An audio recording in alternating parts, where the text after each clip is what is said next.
DHCP. On the optional network, the router itself can give out DHCP addresses for the optional network. Because remember, it's creating its own network. Server's not aware of this network, so of course Right. it's not giving out DHCP addresses. So the router is doing this, but you could not get an IP address from the optional network. You could connect to the access point, and if you set a static IP on the right network, you could get out, but you could not get DHCP. So it wouldn't issue an IP address. Would not issue an IP address over the VLAN. Okay. Now, this is an older WatchGuard, I said. We upgraded the WatchGuard software, which is the firmware of the device, and what appeared, a new option under the optional network, enable VLAN traffic. Check that box. Which would be important. Right, because otherwise it wasn't aware of the VLAN. Just like the access point, it has an option for VLAN traffic. Enable VLAN traffic, yes, ID 2. That wasn't there. It's not aware of the VLAN. It's not going to work correctly. Okay. Now, business devices or business class devices are going to have VLAN support. Off-the-shelf stuff won't. This WatchGuard was older. It didn't have it, but the new software did. As soon as we loaded that, it came back up at the very bottom. Was a new option. Enable VLAN traffic. Checked it. Said, okay, now this optional network, you can talk to VLAN 2. Okay. So by software, and you mean firmware, so the firmware, right? Right. Okay. So it can be kind of complicated. I know if you're not looking at the configuration, it can be complicated.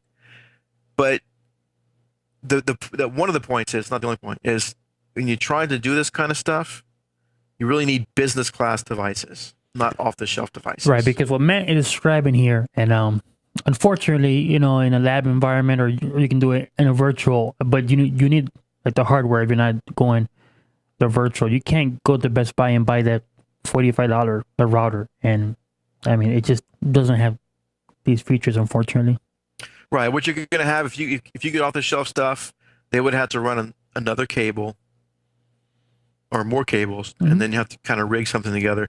I've seen, of course, where they're just going to have another wireless router on the network for guests, which isn't really separating it, because they're just going through you to get to the internet. Basically, you're their ISP. Right. I mean, it's definitely possible to set this up with home stuff. I mean, if you really wanted to, but the customer's paying for it, want to do a correct job and do it right. What Matt is describing is one of the many ways that you could get it done. Yeah, and it's not going to be secure if you just get more routers. I mean, things are going to happen. It's just not going to work very well. Now,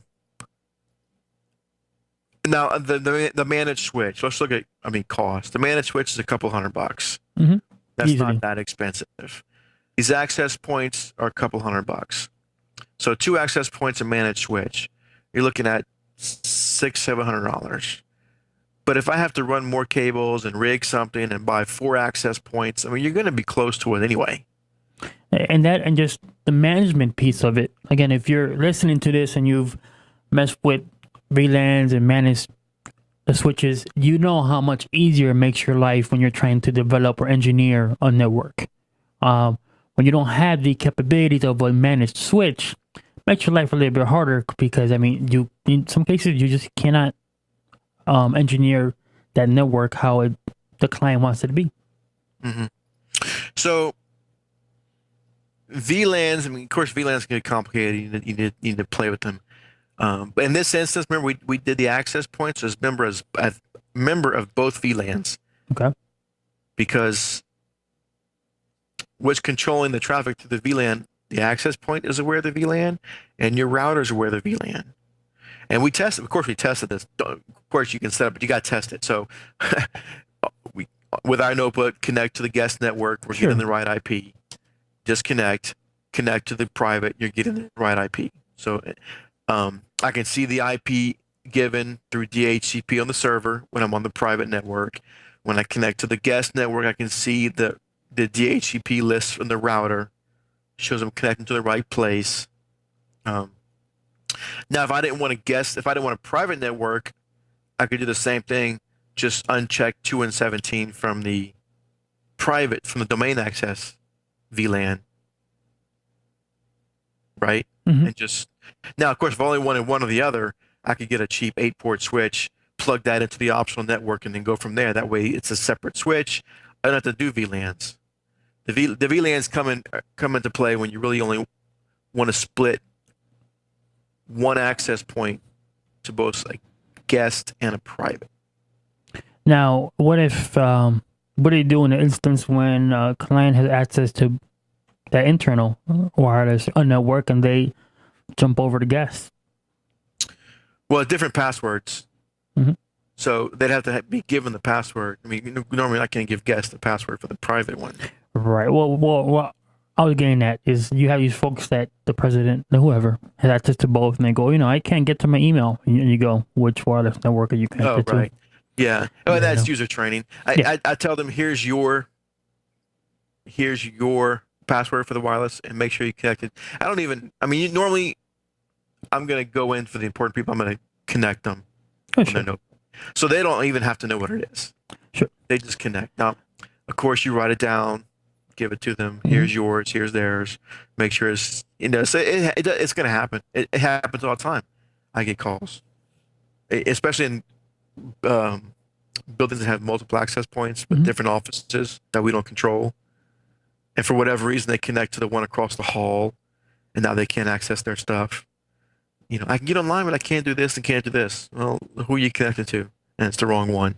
So you got to go in there and tell it to forget the network and this and that, so they don't try and connect to it again. But Yeah, wireless is one funny character, and have a strong password. Don't Passwords are great, but if you have Windows 7, everyone knows that you can go inside your wireless network, go to properties, and it can show you what the password is. So, I mean, don't go too crazy trying to hide that password. Okay, there are many different ways to get that password. As long as you have the appropriate encryption. But you are right.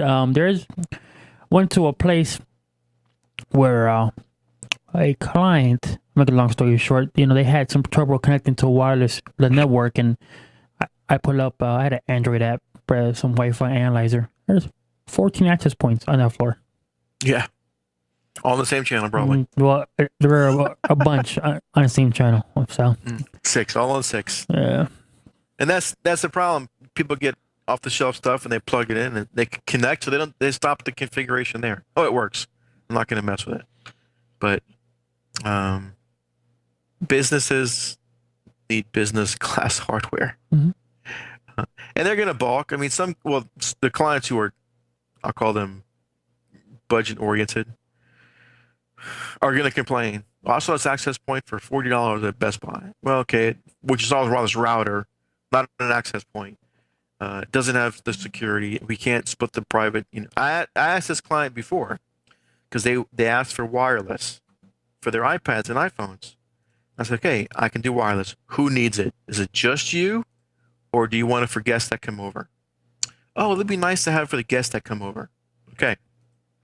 Now, who are these guests coming over? Do you trust them? Do you want them to conceivably have access to your data or your service? Oh, no. So that's the path to take of what they need. If it was just for them, it would be easy. If it's just for guests, it's easy. But when you want to split them, it's a little more in depth, a little more involved.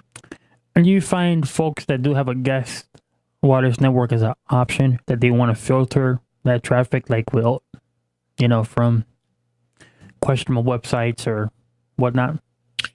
A lot of them do. Well, I can't say a lot. I'd say it's almost half and half, because a lot of places that we had that had the filtering on their network choose not to filter the guests because it's their computer. They're bridged to the internet only, so they can't affect their system. So Sure. A lot of times they don't. Sometimes they don't care. Sometimes they do care, and they want to apply the same filtering to the guest. But it's all in the philosophy for the business. Oh, If they're doing it to protect their own computers from viruses and spyware, yeah, that was the point that I was going to make. When it's their equipment, most of the time they want to filter it. But when it's John Doe from the outside, hey, if your PC doesn't work, it doesn't work. right. And it's less administration, because let's say Bingo. a guest comes over and he's trying to download something from some weird website and he can't. Well, now you have to question, is it our filter? So Mhm. they're going to incur a cost because this guy, salesman, is adamant that it works other places when we can't verify that, of course. So it's they can incur costs for us to go into the router logs, check it, see what's going on. Where if we don't filter it at all for guests, if they're bridged only to the internet, then just leave it. It's my preference to not filter them. No, I agree. I agree with that point. They want to infect themselves, just leave them a business card when they leave. Yeah, go ahead. Have fun. Alrighty. Are you ready for some emails? Yep. All right. Says, hey, I would like to start a wireless setup for a small. Well, no, this is what you just went over, didn't you? Which email you reading? One that you sent me a little bit earlier, sir. Here, I'll go ahead and read it because in case it's not, it's from Matt Lorraine. I'm sorry, I'm a little bit confused. Oh yeah. Is that what we just went over? That's what we just went over. Okay. Oh, okay. Yeah. Just look at my notes. Here, let's go over this real quick, and then we can go emails. Okay. How often do you have to find a MAC address of an IP address you don't know what it is? Do you do that often? Yes. I wonder if we'll cover it just in case people don't know. Okay. I had to find a MAC address, and all I had was the IP address on the local network. Mm-hmm. No one knows what the IP is for, but you had to find the MAC address. Quick way to do it. It'll take a few seconds. There you go. First, ping the address. There you go. Of course, this is only if it's DHCP address. Go look in your DHCP if it's getting the DHCP address, right? Because it'll be in your DHCP log what the MAC address is. But this is a static IP address that somebody set on a device. I could ping it, but no one knew what it was for. So it wasn't in my DHCP log, so it's got to be static, right? Right. So I ping it. So first of all, first step, ping it. You get a response. This is, of course, my command prompt. Once you get a response, just type in ARP space -A. Look for that IP address, and it'll have the MAC address next to it. You got it. Now, of course, then you can take that MAC address first. Do a Google search for MAC address lookup. It wants those first 6 digits, first 6 characters. Paste it in there. It'll tell you the vendor ID. You got it. Yep. So, in case you're wondering, now if you're asking, my device was some kind of a DVR device that somebody connected to. Exactly, and I've seen where I've been in places where they question what these devices are, and you have the what's the Apple Airport, these media type of storage devices that have an Ethernet connection, and Bob can share his music with everybody in the office, and you'll find it quite quickly. Yep. So again, no, I had to find another one today. I did an ARPA on it, got the MAC address, and it came back ASUS Tech, which of course it means it was a machine with an ASUS motherboard. So once I found it, because we had a rogue DHCP server on the network today, so I had to do that because he didn't know what it was. Came back, found it was an ASUS server. Somebody turned on DHCP on an ASUS server that shouldn't have been turned on. Rogue, gotta love them, right? I do love them, actually. They're fun. All right, then. And then you also have something from Microsoft. Yeah, we got an email. Let's see. That's an email from...